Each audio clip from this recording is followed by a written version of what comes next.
Hey, good morning, everybody. I'm Hot Rod Bob, and you've got Gas, the morning edition. Thanks for tuning in, and you are a gasaholic. I do appreciate you being here. Now, one of the things that comes up often, very often, is I'm going to sell my car. I'm going to take it to Barrett Jackson or Meekum or someone like that, and I'm going to make a killing. I'm going to sell my car for a whole lot of money. Really? You think so? Let's take a look at that. Now, a while ago, Randy Kerdoon, my co-host, and I'm his co-host, went out to one of these major televised auctions. And we took a look at some of the cars, as a matter of fact, almost every car we could, and spent a number of days there to see how the auctions function and what it's like to sell a car at one of these major auction events. And they are extravaganzas and events. They're more than just a place to sell a vehicle. They are a place to see a show. Good morning, Marlon and Steve Cox. How you doing this morning? All right, so we went to this auction. We got there early. We got to see the setup. We got to see what they're going through. We got to talk with the celebrities that were there, the people that are on camera, the people that are off camera, and got to see the whole setup. And I'll tell you what, it was amazing. Now, I also volunteered to be a driver at another one of the auctions because I wanted to see from the inside what it was like, and I'll give you a preview of that in just a bit. But let's go back to this one auction we went to, and it was the opening season. It was the one of the biggest and the best, and it was televised, and they had all these great cars there, and we sat down and watched the first cars pass over the stage. Now, the guys came down, they looked at the car, they talked about the car, the TV cameras got into it, they looked at the inside, they looked under the hood. Now, this particular car, and I'm not going to mention names, was a beautiful, for what it was, Oldsmobile 98. It was a 70s vintage car, or early 80s, I don't remember exactly, diesel powered. Yes, it was one of the big Oldsmobile bubbles with a diesel. It was the original owner that brought the car out. He had all the documentation, the window stickers, everything and anything, the sales brochures that you could imagine that came with this car or were available, he had. The car was low mileage for its age. It was less than 100,000 miles. It was in excellent condition.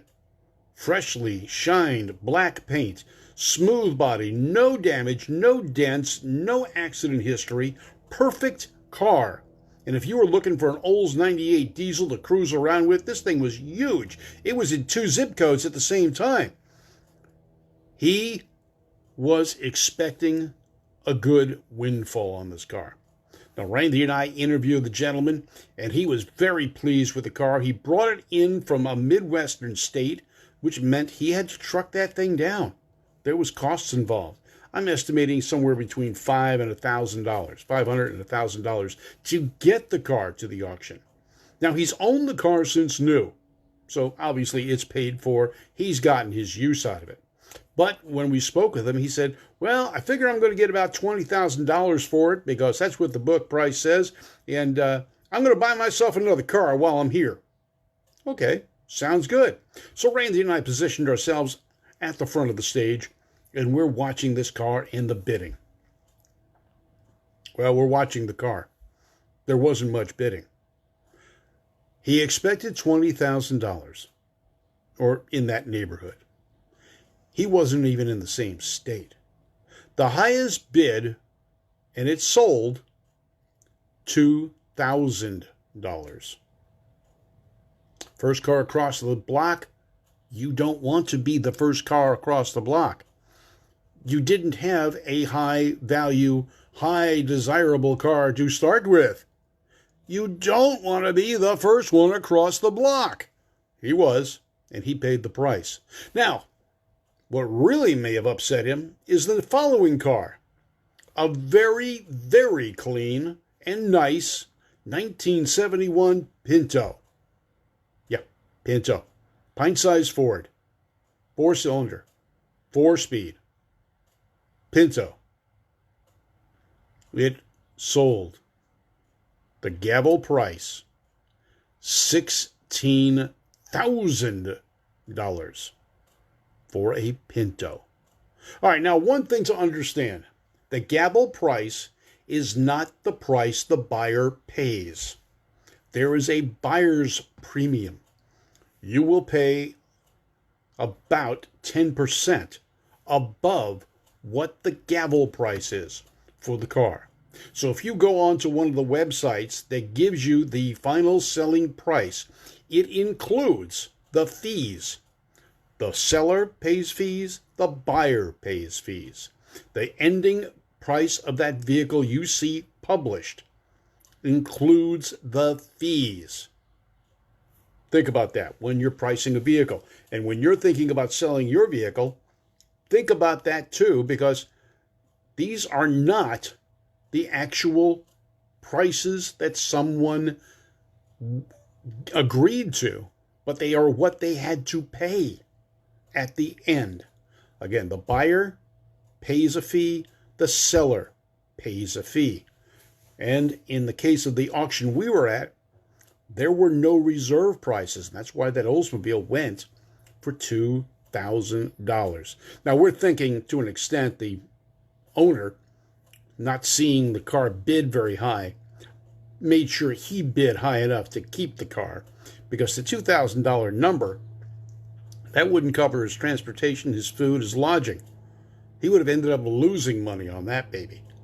And frankly, he really did.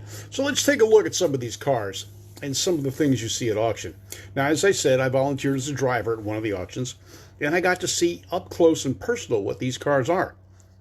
They look amazing on TV, and many of them, frankly, are. But the ones I got to drive, and I picked these out specifically, were crap. They were bad. They had bad paint, but it looked great on camera. They had bad interiors, but they looked great on camera. They didn't even run most of the time. But you notice they were pushed onto the stage?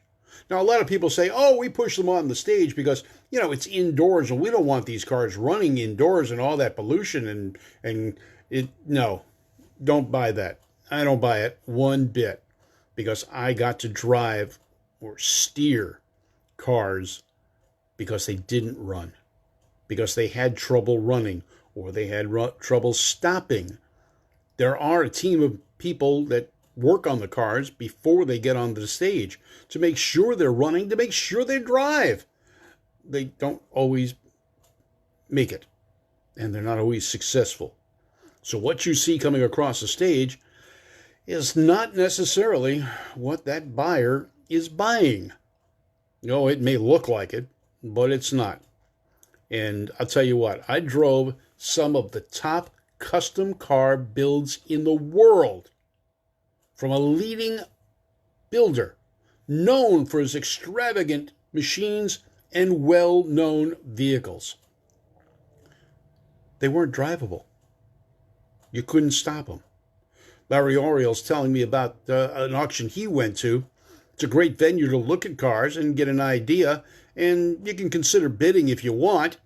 But one thing to note is when you have an auction that's 5 days long, the best deals are on the first few days. The last 2 days, forget it, guys. The way they schedule your cars is based on what they estimate the values to be. Now, their estimation is not what they publish. So you're going to see cars the first few days selling at bargain prices compared to what the cars in the latter days are going to sell. So if you're going to schedule your car, or you're going to take your car to one of these auctions, do the politicking you can to get your car on the later days. You definitely don't want the first day. It just ain't going to happen. Unless you've got some pristine car. And even then, the bidding on the first few days is lower than the bidding's going to be on the subsequent days. The bidding in the afternoons is going to be even better than the bidding in the morning. Why? Alcohol. Egos. It all works together to raise prices. You've got a guy here that wants this car. You got a guy over there that says, I'm just going to bid against him until it gets to the point where he stops bidding, and I'll just stop bidding before his does, and so forth. Yeah, anyway, I've seen it. I've seen two guys half drunk out of their minds bidding just to see who could get the car. Don't know if the sale actually went through, because sometimes people back out of those sales. But that's what happened. All right, so let's take a look at something. Let's take a look at values. And one of the places I go to see what actual values are, what cars are actually selling for. And again, this includes that buyer's premium and the seller's fee, is a site called conceptcars with a Z at the end, .com. And you can look up any car you want and check it out. And Larry Oriel's telling me he got passes to one of these auctions and 10 complimentary drinks. Why do you think he got those? Yes, get him plowed and let him bid. All right, so let's take a look at cars, concept cars, and take a look at a car. Now, one of the more popular cars, I have to say, are Tri-5 Chevrolets. We all know they're out there. We all know they're popular. We all know there's a demand still for them, but not as strong as it used to be. And I've spoken to a number of the people that run these auctions, and Randy and I have interviewed them at different locations, and they're all coming up with the same consensus. You and I are not the buyers.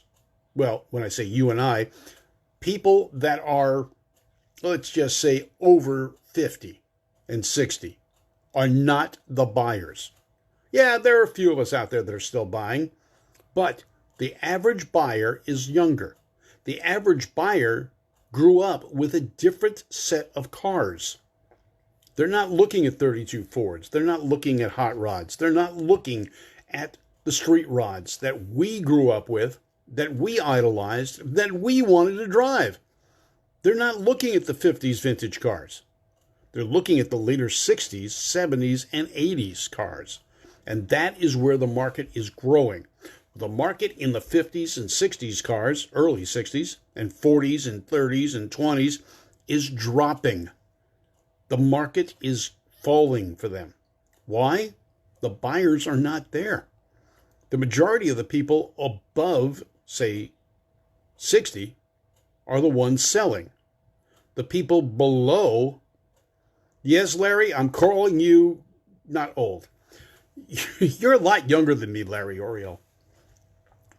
But the market for the 40-year-olds that are cash rich right now, that are buying cars, they've been in the workplace, they've got homes, they've got families. It's time to get that car they always wanted. The car they always wanted is not a 30s and 40s vintage hot rod. May not even be a Tri-5 Chevy. They didn't see these cars growing up. The cars they saw were the muscle cars, the sports cars. Look at the price of and I'll give you an example, Ford Maverick. Now, you wouldn't think anything of that. Ford Maverick, that's just a little grocery getter car. All right, I had one. I sold it a number of years ago, $7,000. Thought I was doing good. Now, this was a $2,500 car when it was new. $7,000. I thought I did really good. The same car today sells for over $20,000, and that's in an 8-year span. However, let's look at hot rods. My 46 Plymouth, or 48 Plymouth, all right, I bought it 35 years ago. I did all right. I don't have that much money invested in it. I just drive the crap out of it. But a few years ago, let's say 10, 15 years ago, that was a $20,000 to $25,000 hot rod. Today, you got to find someone that wants a Plymouth. That's tough right there. But you got to find someone that wants a hot rod. That's another tough situation. So where are they selling for? Well, I go to conceptcars.com and I punch in my car. Check it out. I go into the page. Up at the top is the search section. I put in the search. Now it comes up with a whole bunch of different choices for me. Coupe, what have you, convertible, wagon. I'm going to look at this vehicle to see the results on values. So I look at the valuation of the 1948 Plymouth. In perfect condition, and again, this depends on the model. Hi, Linda Carter. Good morning to you and Eddie Horton. And Thomas Rosenbaum. How are you this morning? So perfect condition doesn't tell me which body type it is. And I say body type because in 1948, there were only two trim levels, deluxe and special deluxe.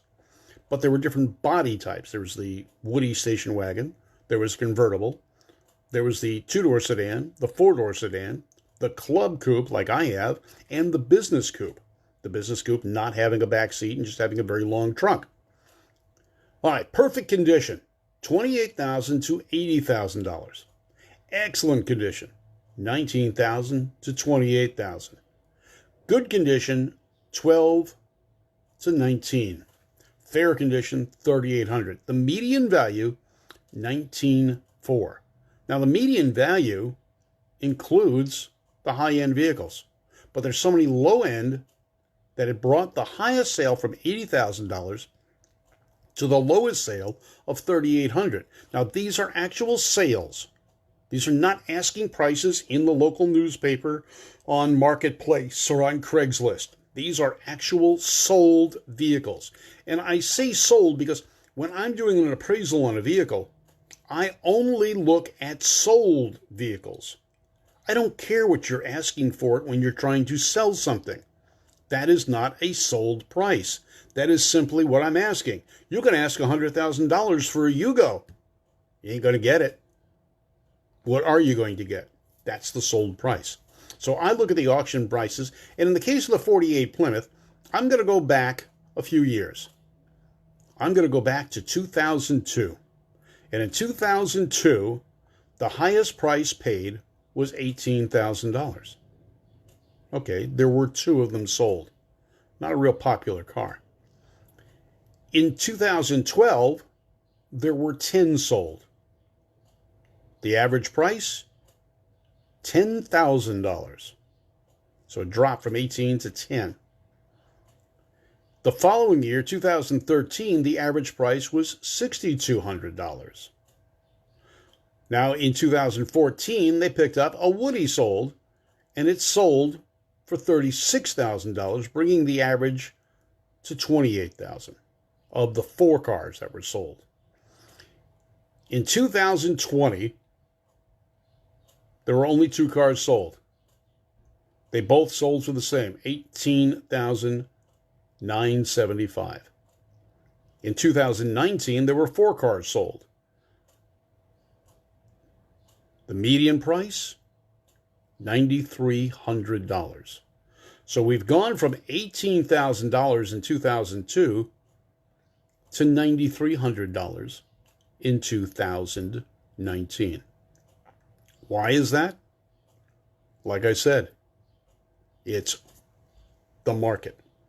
Now, Corey Weaver saying a 67 Chevelle he built sold to Barrett Jackson for $90,000 about 15 years ago. All right, let's take a look at a 1967 Chevelle and give you an idea what they're at now. I don't have the information on this particular car that you built, but let's take a look at it in general. Let's take a look at just a regular Chevelle, not an SS. So currently, as of 2020, and again, I'm not looking at engine size, I'm not looking at accessories, the high sale was $110,000. The average is $44,000. Now we'll go back to 2002,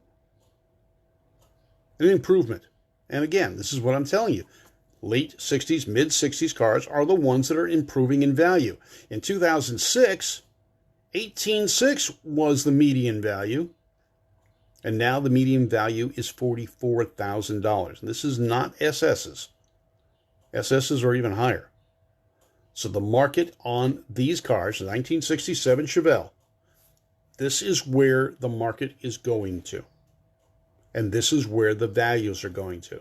Do your own research. Check out Concept Cars. That's ConceptCarz.com. You put in the vehicle you're looking at, it will come up with a history of the vehicles, of the sales, actual sales, not pie in the sky. I'm asking $150,000 for my Yugo. You ain't going to get it. Not going to happen. You can ask all day long. You can have all the money in the world in that car. You can be telling your wife what you really spent, or you can be telling her what she thinks you spent, or you can tell her what you want her to think you spent. But the goal here is to figure out what a realistic and actual selling price for your vehicle is going to be.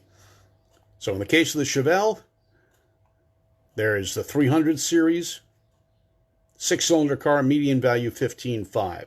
You go up to an SS 396, and the median price is $32,000. Now, if you happen to have the 325 horse 396, and you got the right equipment, it can be $40,000. Now, here's something else. Resto mods. Someone who's modified one of these vehicles. Sometimes it goes to your advantage. Other times it deflates the value. And here's an example. An SS Chevelle, they pulled out the 396 and someone put a 427 in it. 427 didn't come from the factory on an SS 396. What's the value? $29,000.